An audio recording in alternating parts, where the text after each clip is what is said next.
Hello everyone. हमारा आज का टॉपिक है statutory value, special value and stigma value. सबसे पहले मैं आपको बताना चाहता हूँ कि स्टैट्यूटरी वैल्यू क्या होती है। स्टैट्यूटरी वैल्यू क्या होती है? ये संवैधानिक वैल्यू है। किसी भी ऑर्गेनाइजेशन की, किसी भी स्टैट्यूट के कंसर्न स्टैट्यूट है, उनके अपने ही लीगली जो प्रोसीजर है, लीगल प्रोसीजर के हिसाब से वर्कआउट करते हैं वो वैल्यू, उसको कहते हैं स्टैट्यूटरी वैल्यू।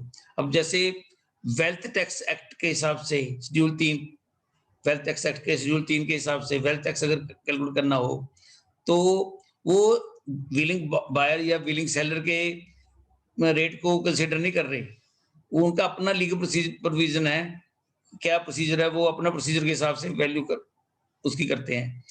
अब मान लो किसी चीज की वैल्यू 75 लाख है मार्केट वैल्यू, तो जो वेल्थ टैक्स एक्ट के हिसाब से उसकी वैल्यू 15 लाख भी रह सकती है, 20 लाख भी रह सकती है, 25 लाख भी रह सकती है। इसी तरह अलग अलग हर एक ने अपना अपना प्रोसीजर अडॉप्ट कर रखा है वैल्यूएशन करने का। एक होती है स्पेशल वैल्यू।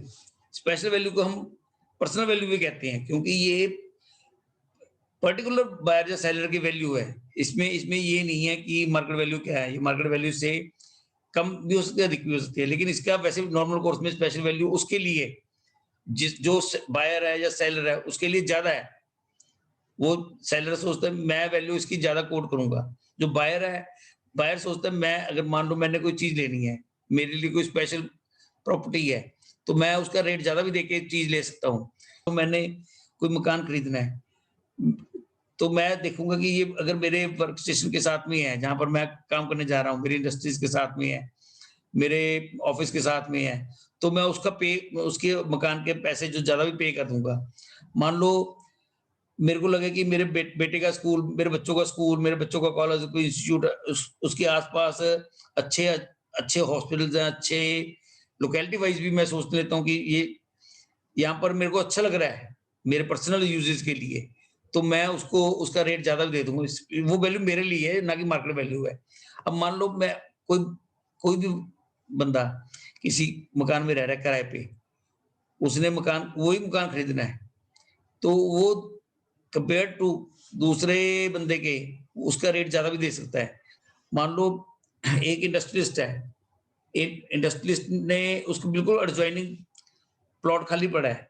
इंडस्ट्रियलिस्ट चाहता है कि मैं अपने इंडस्ट्री को मैं एक्सपेंड करूं, तो वो जो खाली प्लॉट है, खाली प्लॉट की वो वैल्यू ज्यादा भी दे सकता है, क्योंकि उसको मालूम है कि अगर मैं कहीं और जाके अपनी फैक्ट्री को, अपनी इंडस्ट्री को एक्सपेंड करना चाहूँ, तो उसको ज्यादा लेबर इन्वॉल्व होगी, उसका एक्स्ट्रा बर्डन पड़ेगा। इंस्टेड ऑफ अगर साथ में है तो उसने साथ के साथ उसको अटैच कर लेना है। एक होती है स्टिग्मा वैल्यू। स्टिग्मा का मतलब होता है धब्बा। हम कहते हैं समटाइम कहते हैं कि यार ये इंसान तो धब्बा है। इसका मतलब ये थोड़ी कि उसके ऊपर कोई धब्बा लग गया, लेकिन उसकी करेक्टर के ऊपर धब्बा लग गया।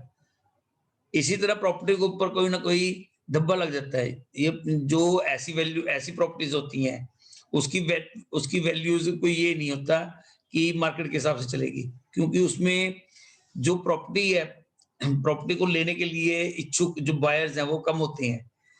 कई बार तो ऐसी प्रॉपर्टी बिकती भी नहीं है मार्केट में, क्योंकि उनके साथ इतना बुरा स्टिग्मा लगा होता है, तो उसको ऐसी अबेंडेंट पोजीशन में पड़ी रहती है, चाहे वो देखने में बड़ी खूबसूरत हो, बहुत अच्छी बड़ी हो, लोकेशन वाइज बड़ी बढ़िया हो, लेकिन समटाइम्स स्टिग्मा जब लग जाता है, स्टिग्मा किसी चीज के साथ अटैच हो जाता है, गलत स्टिग्मा, या कई बार किसी के दिमाग में आ गया कि इस मकान में गोस्ट रहते हैं, तो मैं तो नहीं लूंगा, तो ऐसे मकान को लोग अवॉइड करते हैं।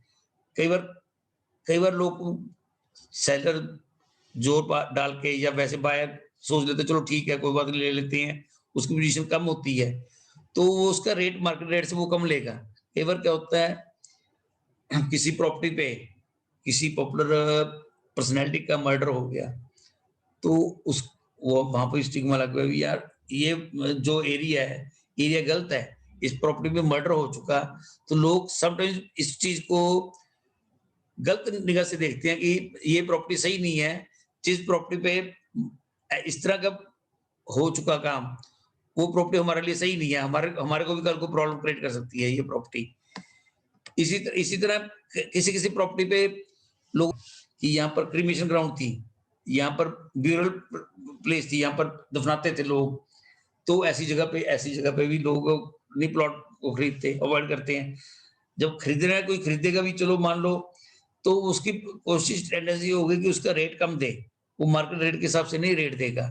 कई जगह पे किसी पुराने टाइम में किसी ने एटॉमिक रिएक्टर लगाए पे हों वहाँ किसी प्लॉट पे, तो उसकी रेडियो एक्टिविटी के साथ, बिकॉज़ ऑफ रेडियो एक्टिविटी, वो प्लॉट की जो लैंड की वैल्यू लैंड अफेक्ट होगी, तो उस जगह पे भी वैल्यू कम हो जाती है। स्टिग्मा वैल्यू कभी भी मार्केट वैल्यू के एट पार नहीं होती। स्टिग्मा वैल्यू 99% चांसेस में कम ही होती है, 99 केसेस में। होप आपको मेरी ये वीडियो पसंद आई होगी। इसको लाइक करें, शेयर करें, सब्सक्राइब करें। Thank you.